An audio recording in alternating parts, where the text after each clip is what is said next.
ओडिशा को अधिक निवेश आसीबो आ पुंजी निवेशकारी माने पश्चिम रु पूर्व को अर्थात गुजरात रु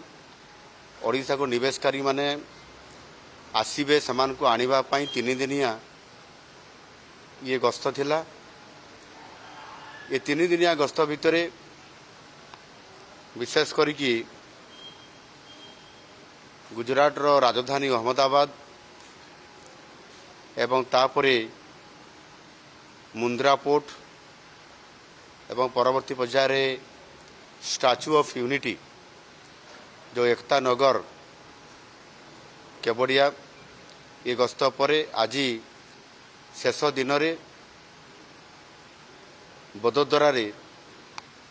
निवेशकारी सहित पुणी आउ थे बैठक एमती कार्यक्रम थिला। गस्त सफल होईची 4टी राउंड टेबल बैठक होईची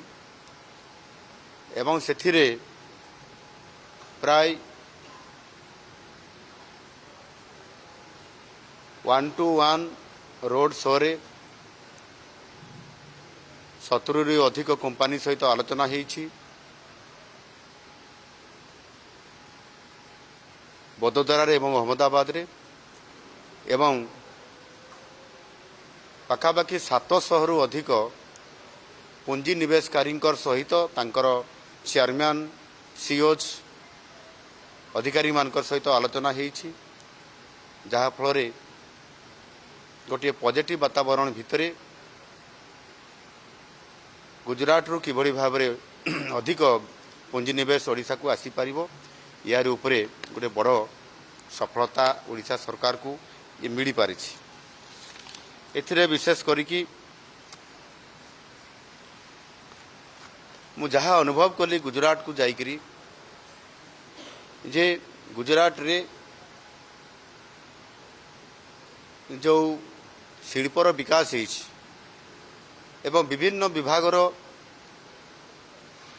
प्रोजेक्ट गुड़िक मध्य विकास क्षेत्र में श्रेष्ठता प्रतिपादन करि पारिछंती आ ताहा हेई पारिछि दूरदृष्टि संपन्न नेतृत्व गुजरात रे एवं यशस्वी प्रधानमंत्री नरेंद्र मोदी जी नेतृत्व से मुख्यमंत्री थिला समय रे एवं परवर्ती आज देशर नेतृत्व नेबा समय रे मध्य एनु निश्चित भाव रे पश्चिम रु जो माने संप्रसारण करिवे तांकर प्रकल्प को सेथि पई ओडिशा एक प्रकोष्ठ स्थान एवं ओडिशा आज रेडी टू इंडस्ट्री आ सेथि पई समस्त प्रकार रो आम इंफ्रास्ट्रक्चर भित्तिभूमि एवं गोटे मिनराल बेस राज्य होइतबा कारणरू सेमानकु ओडिशा को आनिबा पई आलोचना करिवार आम सरकार आज सफल हेई पारिछंती। एथिरे विशेष करिकी 4टी क्षेत्र में राउंड टेबल बैठक मध्य होइतला। सेथिरे ओडिशार मैन्युफैक्चरिंग इकोसिस्टम को केमती डेवलप करा जाई परिबो एवं लॉजिस्टिक रो सुजोग बहुत बड़ अच्छी जहाँ फल आमर जो 3टी पोर्ट अच्छी ये पोर्ट माध्यम रे आमे किभली भाव रे पोर्ट बेस इंडस्ट्री करि पारिबु जहाँ मुंद्रा पोर्ट रे आमे देखिकी आसलु से आधार रे आमको मध्य आगामी दिन रे करिया पई गोटे बड़ आलोचना मध्य हेछि। मु व्यक्तिगत भाव मध्य पुंजी निवेशकारी भितर 132 जन को मु 1-to-1 रे ताकर सहित मीटिंग करली एवं विभिन्न विभाग रे किभली भाव में प्रतिष्ठा हो पारिबो आम ओडिशा रे सेथिरे विभिन्न सेक्टर रे green energy semiconductor rare earth chemicals pharmaceuticals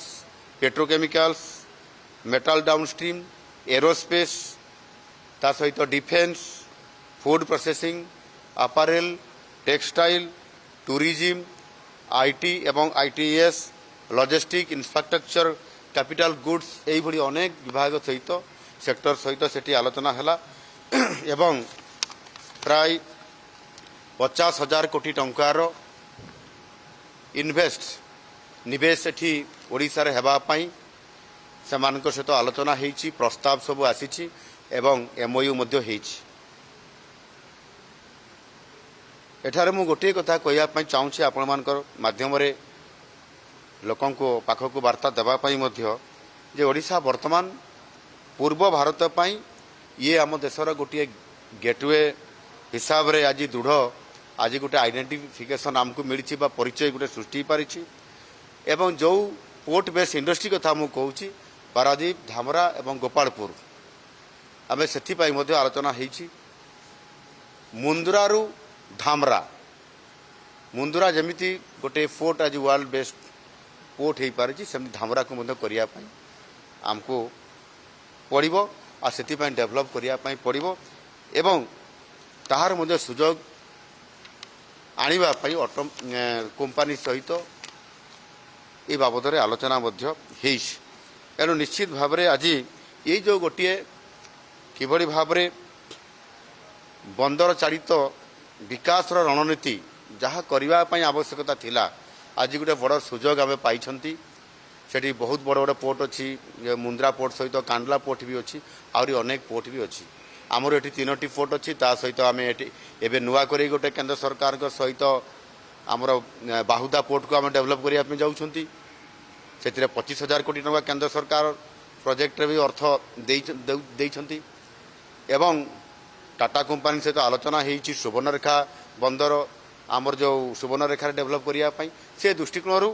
जो बंदर परिचालित विकास जो रणनीति इथिरे आमको गोटे बड़ सुजोग आसीबो जोथि पाई कि ओडिशा जो 575 किलोमीटर जो कोस्ट लाइन अच्छी ता उपरे आमर बहुत बड़े गोटे फोकस रहिबो आगामी दिन में आमर इंडस्ट्री पोर्ट बेस किभଳି भाव में हो पारिबो आमे ताहार गोटे बड़ सुजोग आज आलोचना करिकरी सफल हो पारिछु। धन्यवाद।